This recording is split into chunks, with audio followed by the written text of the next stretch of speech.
ओम अंग अनिरुद्धाय नमः। आप सभी का मेरे YouTube चैनल पर हार्दिक स्वागत है। आज की वीडियो में मैं बात करने वाली हूँ माघ मास के शुक्ल पक्ष की एकादशी के बारे में। मैं आपको बताऊंगी एकादशी का व्रत किस दिन रखा जाएगा और कब खोला जाएगा। एकादशी तिथि और द्वादशी तिथि कब से कब तक रहेगी, व्रत पालन का शुभ मुहूर्त क्या रहेगा और तुलसी दल तोड़ने का जो शुभ दिन रहेगा वो क्या रहेगा। क्योंकि एकादशी के दिन भगवान श्री हरि को तुलसी दल विशेष रूप से अर्पित किए जाते हैं, लेकिन इस दिन तुलसी दल तोड़े नहीं जाते हैं। एक दिन पहले यानी कि दशमी तिथि को ही तुलसी दल तोड़कर रख लेने चाहिए। अगर आप भूल गए हैं तो अपने आप गिरे हुए तुलसी दल भी भगवान को अर्पित कर सकते हैं। पहले जान लेते हैं तिथि के बारे में। 12 फरवरी 2022 शनिवार के दिन पड़ने वाली एकादशी है जया एकादशी। एकादशी का व्रत भगवान श्री हरि को समर्पित होता है, लेकिन इस एकादशी का नाम भगवान श्री हरि के एक द्वारपाल जय के नाम पर रखा गया है। एकादशी की तिथि प्रारंभ हो रही है 11 फरवरी की दोपहर 1:53 से लेकर, जिसकी समाप्ति होगी 12 फरवरी की शाम 4:27 पर। इसलिए एकादशी का व्रत 12 फरवरी को ही रखा जाएगा। वैकुंठ लोक में 2 द्वारपाल हमेशा द्वार पर पहरा देते हैं, जिनमें से एक का नाम जय और दूसरे का विजय है। एकादशी के दिन सूर्योदय का समय रहेगा सुबह 7:05 और सूर्यास्त का समय रहेगा शाम 6:16 पर। इस दिन उगते सूरज को जल भी अर्पित करना चाहिए। एकादशी व्रत के नियमों का पालन 3 दिन तक करना होता है, इसी कारण ये व्रत सबसे कठिन माना जाता है। द्वादशी तिथि प्रारंभ हो रही है 12 फरवरी की शाम 4:28 से, जिसकी समाप्ति होगी 13 फरवरी की शाम 6:42 पर। द्वादशी तिथि के दिन ही एकादशी का व्रत खोला जाता है। द्वादशी तिथि के दिन सूर्योदय का समय रहेगा सुबह 7:04 और सूर्यास्त का समय रहेगा शाम 6:17 पर। द्वादशी तिथि को भी व्रत खोलते समय कुछ विशेष नियम होते हैं, जैसे कि सूर्योदय के बाद ही आप अन्न ग्रहण कर सकते हैं, उससे पहले नहीं ग्रहण करना चाहिए और हरिवासर के समय व्रत नहीं खोला जाता है। 13 फरवरी रविवार को सुबह 7:05 से लेकर 9:27 तक का समय व्रत पारण का रहने वाला है। व्रत पारण यानी कि एकादशी का व्रत खोलना। इस दिन बहुत से भक्त समय का ध्यान नहीं रखते हैं और समय बीत जाने के बाद जब व्रत खोलते हैं तो कहते हैं उससे एकादशी का पुण्य आधा ही प्राप्त होता है। आप अगर कभी भी कोई भी व्रत रखते हैं तो उसकी तिथि और शुभ मुहूर्त की जानकारी आपको पहले से ही पता होनी चाहिए। एकादशी का व्रत 2 तरह से रखा जाता है, एक निराहार रहकर और एक फलाहार ग्रहण करके। हिंदी पंचांग के अनुसार हर चंद्र पक्ष और कृष्ण पक्ष की 11वीं तिथि को यानी कि एकादशी के दिन एकादशी का व्रत रखा जाता है। हर महीने में एक कृष्ण पक्ष और एक शुक्ल पक्ष होता है। इस तरह से एक महीने में 2 एकादशी के उपवास होते हैं। भगवान श्री हरि के भक्त उनका आशीर्वाद पाने के लिए और मनोकामना पूर्ति के लिए एकादशी का व्रत रखते हैं। मोक्ष प्राप्ति के लिए और अपने पापों का प्रायश्चित करने के लिए, पापों के नाश के लिए भी इस व्रत को रखा जाता है। एकादशी व्रत के नियमों का पालन पूरे 3 दिन तक करना होता है। भक्तजन उपवास के एक दिन पहले यानी कि दशमी तिथि को एक समय ही भोजन ग्रहण करते हैं। हालांकि हर किसी के लिए ऐसा करना संभव नहीं है। अगर आप एक समय भोजन ना कर पाएं तो दशमी तिथि के सूर्यास्त से पहले पहले ही भोजन आप ग्रहण कर लें। उसके बाद आप अन्न का एक दाना भी ग्रहण ना करें और इसके साथ ही अच्छी तरह से कुल्ला कर लें ताकि भोजन का कोई भी अंश मुंह में ना रह जाए। और एकादशी के दिन पूरे दिन निराहार रहकर व्रत रखा जाता है और अगले दिन यानी कि द्वादशी तिथि को सूर्योदय के बाद ही व्रत तोड़ा जाता है। एकादशी व्रत के दिन हर प्रकार के अनाज का सेवन वर्जित माना जाता है। भक्त अपनी इच्छा और अपनी शरीर की शक्ति के अनुसार ही एक समय भोजन के साथ या केवल पानी के साथ या फिर बिना पानी के भी आप उपवास रख सकते हैं। ये सब आपकी इच्छा शक्ति और शरीर के ऊपर निर्भर करता है। दशमी तिथि को किया गया भोजन भी शुद्ध सात्विक होना चाहिए और एकादशी के दिन ब्रह्म मुहूर्त में उठकर सबसे पहले आप हाथ में जल या पुष्प लेकर व्रत का संकल्प लीजिए।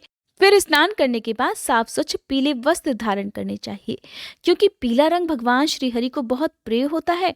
इसलिए आज के दिन पीले रंग की चीजों का, पीले रंग के फल, पीले मिठाइयों का भोग भगवान श्री हरि को भी अर्पित करना चाहिए। एकादशी के व्रत में भगवान कृष्ण की भी पूजा करनी चाहिए। भगवान श्री हरि के साथ माँ लक्ष्मी जी की भी पूजा करें। माँ लक्ष्मी जी को हो सके तो लाल कमल के फूल या फिर आप लाल फूल भी उन्हें अर्पित कर सकते हैं, क्योंकि इस बार की एकादशी शनिवार के दिन है। ऐसे में शनिदेव की भी पूजा आज के दिन आपको करनी चाहिए। पीपल के वृक्ष की पूजा तो हर एकादशी व्रत में करनी ही चाहिए। साथ ही पीपल के वृक्ष की परिक्रमा भी करनी चाहिए।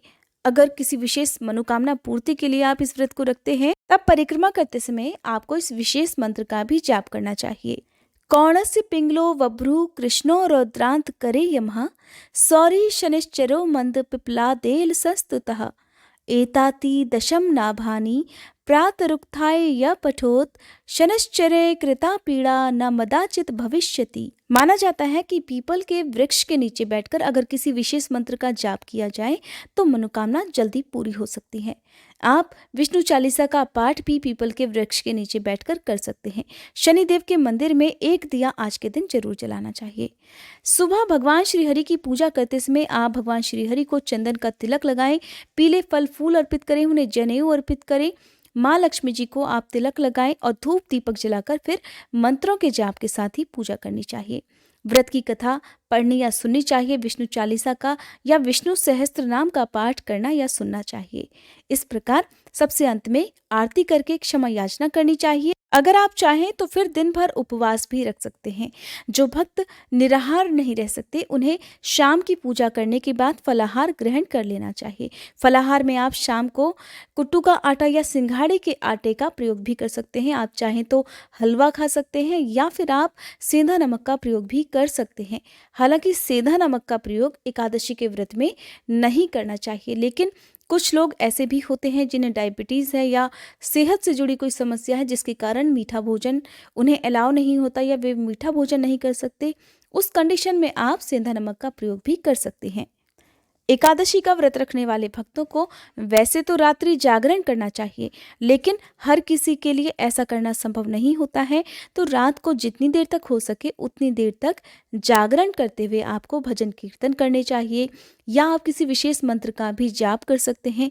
अगर आप तुलसी जी की माला रखते हैं तो आप तुलसी की माला से भी भगवान श्री हरि के किसी भी एक मंत्र का जाप यथासंभव कर सकते हैं। द्वादशी तिथि को आप सुबह उठकर स्नान करें और हाथ में जल या पुष्प लेकर दान देने का भी संकल्प अवश्य करें, क्योंकि द्वादशी तिथि को बिना दान दिए आपका व्रत पूर्ण नहीं माना जाता है और तब तक आप अन्न ग्रहण नहीं कर सकते। दान चाहे कैसा भी हो अवश्य करना चाहिए। इसलिए हो सके तो आसपास के मंदिर में आप दान में दी जाने वाली सामग्री का दान कर सकते हैं। आप रुपए पैसे अन्न या पका हुआ भोजन भी दान दे सकते हैं। किसी निर्धन व्यक्ति को भरपेट भोजन करा सकते हैं। गर्म कपड़ों का दान आप कर सकते हैं। आप जो भी सामर्थ्य रखते हैं उसी के अनुसार खुश होकर दान करना चाहिए। और दान हमेशा इस तरह से करना चाहिए कि अगर आपका दाहिना हाथ दान देता है तो बाएं हाथ को उसका पता भी ना चले। यानी कि आपने जिस भी वस्तु का दान किया है, रुपए पैसे का किसी भी वस्तु का, उसका जो भी गुणगान है वो दूसरे लोगों के सामने नहीं करना चाहिए और बार बार अपने द्वारा किए गए दान को खुद भी ध्यान नहीं रखना चाहिए। ऐसा करने से किए गए दान का पुण्य नष्ट हो जाता है। हमारे हिंदू धर्म में तुलसी जी को बहुत पवित्र माना जाता है और एकादशी का व्रत बिना तुलसी दल के अधूरा होता है। कहते हैं भगवान श्री हरि अपना कोई भी भोग बिना तुलसी दल के स्वीकार नहीं करते हैं। अगर आपके पास 56 भोग नहीं है, आपके पास फल या मिठाई भी नहीं है, तो ऐसे में आप भगवान श्री हरि को केवल तुलसी दल और जल भी अर्पित कर देंगे तो वे उसे खुशी खुशी स्वीकार कर लेते हैं, क्योंकि भगवान तो श्रद्धा देखते हैं, विश्वास देखते हैं, ना कि ये देखते हैं कि उनकी पूजा में आपने कितने रुपए खर्च किए हैं। एकादशी के दिन तुलसी जी के गमले में कभी भी जल अर्पित नहीं किया जाता है। आप दीपक जला सकते हैं। वैसे तो एकादशी के दिन तुलसी जी को छूना भी नहीं चाहिए। दशमी तिथि के दिन जब आप तुलसी दल तोड़ते हैं तब उस समय आपको एक विशेष मंत्र का जाप करना चाहिए। सबसे पहले तो आपने जो भी चप्पल जूते पहने हैं उसे उतार कर तुलसी जी को प्रणाम करके ही तुलसी दल तोड़ने चाहिए। जो मंत्र मैं आपको बताऊंगी, इस मंत्र का जाप आप हमेशा जब भी तुलसी दल तोड़े तब आप कर सकते हैं। इन 3 मंत्रों में से आप किसी भी एक मंत्र का जाप तुलसी दल तोड़ते समय कर सकते हैं।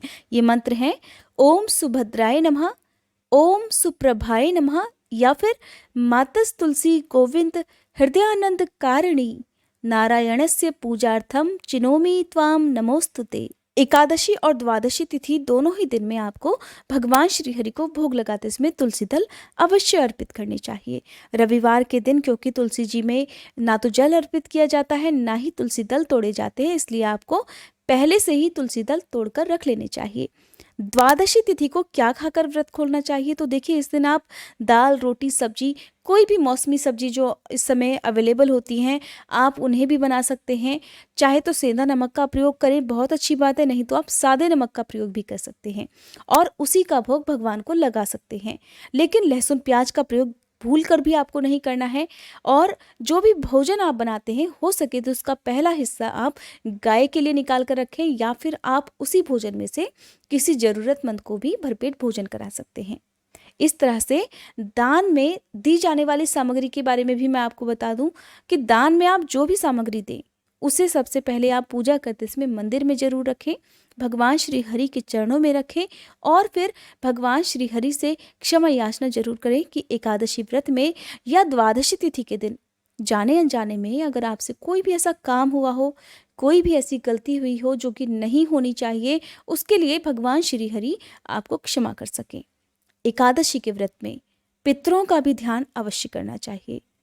द्वादशी तिथि को विशेष रूप से आप अपने पितरों के नाम से भी कुछ ना कुछ दान करें, क्योंकि जिस घर के पितर शांत होते हैं, प्रसन्न होते हैं, उस घर में कभी कलह क्लेश नहीं होता, उस घर के कोई भी काम कभी बिगड़ते नहीं हैं और ना ही कोई अकाल मृत्यु का शिकार होता है। इसलिए एकादशी के व्रत में विशेष रूप से अपने पितरों के नाम से दान पुण्य अवश्य करना चाहिए। सूर्य देवता को 1 लोटा जल अपने पितरों के नाम से भी अर्पित करना चाहिए। एकादशी के दिन या द्वादशी तिथि के दिन किसी का भी दिल नहीं दुखाना चाहिए। चोरी, झूठ, पाप, किसी प्रकार का नशा नहीं करना चाहिए और मांसाहार का प्रयोग तो भूल कर भी नहीं करना चाहिए। एकादशी के दिन घर में ना तो चावल बनने चाहिए और ना ही व्रत करने वाले भक्त को खुद चावल खाने चाहिए। यहाँ तक कि इस दिन भगवान को जब तिलक आप लगाते हैं तो उसमें अक्षत का भी प्रयोग नहीं किया जाता है। कहते हैं कि घंटों बैठकर की गई पूजा से 2 मिनट की पूजा जो पूरे विश्वास के साथ हो वो ज़्यादा फलदायी होती है। इसलिए आप जब भी पूजा करें तो देखिए, सबसे पहले तो आपके मन में भगवान के प्रति श्रद्धा और विश्वास होना बहुत जरूरी है।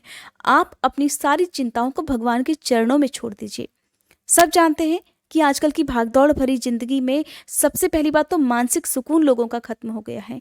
तो मानसिक सुकून खुद के लिए भी और सभी लोगों के लिए मिले, ऐसा आपको निवेदन भगवान श्री हरि से जरूर करना चाहिए। एकादशी का व्रत रखने वाले भक्तों को इस दिन दीपदान भी करना चाहिए। अगर आपने एकादशी के दिन दीपदान नहीं किया है तो आप द्वादशी तिथि को सुबह के समय भी दीपदान कर सकते हैं। दीपदान आप कहाँ कहाँ कर सकते हैं? तो देखिए, सबसे पहले तो आपको अपने घर को अच्छे से साफ करके घर के मुख्य द्वार पर एक दीपक एकादशी की रात को अवश्य जलाना चाहिए। आसपास कोई भगवान श्री हरि का मंदिर है, वहां पर आप दीपदान कर सकते हैं।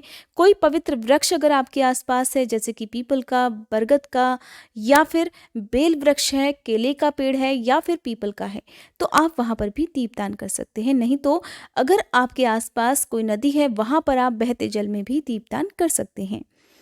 दान देने की अगर बात करें तो देखिए, जिनकी सामर्थ्य होती है वो तो किसी भी वस्तु का दान कर सकते हैं, लेकिन जिनकी सामर्थ्य ही नहीं है और भगवान की पूजा करने का अधिकार तो सबको है, ऐसे में निर्धन व्यक्ति या फिर जिनकी इतनी भी सामर्थ्य नहीं है कि वो भगवान को ठीक से भोग तक लगा पाए, और फिर द्वादशी तिथि के दिन ऐसे लोग दान किस प्रकार कर सकते हैं? क्योंकि अपनी तरफ से तो हर कोई चाहता है कि भगवान को वो सब चीजें अर्पित करें जो उन्हें प्रिय होती हैं, ताकि भक्तों के मन को खुशी भी मिले और भक्तों की जो मनोकामनाएं हैं वो भी पूर्ण हो सके। इसलिए जो निर्धन है या जिनकी सामर्थ्य बिल्कुल भी नहीं है, आज के दिन वो सेवा दान भी कर सकते हैं। सेवा दान किस तरह से? आप चाहें तो किसी को, ऐसे वृद्ध व्यक्ति को जो सड़क पार करना चाहता है, उसे आप हाथ पकड़कर सड़क पार करा सकते हैं। अगर किसी की तबीयत ठीक नहीं है तो आप उसका हालचाल पूछकर उसके लिए प्रार्थना भी कर सकते हैं कि वो जल्दी से स्वस्थ हो जाए। या आप किसी के लिए भी दुआ कर सकते हैं। आसपास अगर कोई बीमार है, आसपास किसी के कोई दुख है, तो आप कम से कम उन्हें सांत्वना भी दे सकते हैं। एक तरह से ये भी सेवादान होता है। आप चाहें तो मंदिर में भी आप जो सेवा की जाती है वो भी कर सकते हैं। आसपास कोई पवित्र वृक्ष भी लगा सकते हैं। पवित्र वृक्ष जैसे कि एकादशी के दिन पीपल का वृक्ष लगाना या केले का पौधा लगाना बहुत शुभ माना जाता है। कोई भी छायादार या फलदार पेड़ भी आप लगा सकते हैं, तो ये भी सेवादान ही माना जाता है। ये थी आज की वीडियो। अगर आप सुनना चाहते हैं एकादशी व्रत की कथा, तो कृपया आने वाली वीडियो का इंतजार जरूर कीजिएगा। अगर आज की ये वीडियो आपको पसंद आई हो तो वीडियो को लाइक, शेयर, चैनल को सब्सक्राइब और कमेंट बॉक्स में श्री हरि की जय लिखना मत भूलिएगा।